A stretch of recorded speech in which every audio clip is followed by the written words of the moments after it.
साथी रैया में माजा मारी ले रोजो भतरे के साथी रैया में। डीजे मुकेश चकिया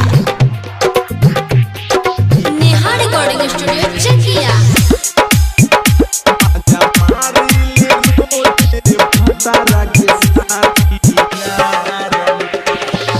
सोनिया के सीन रह जाला अधूरा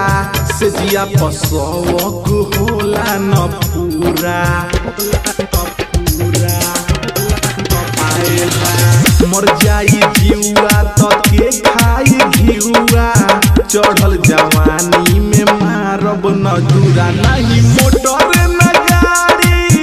नहीं घूमब हम कार में नहीं मोटर न गाड़ी नहीं घूमब हम कार में माजा मारी ले रोजो भतरे के साथी रैया में माजा मारी ले रोजो भतरे के साथी रैया में। डीजे मुकेश चकिया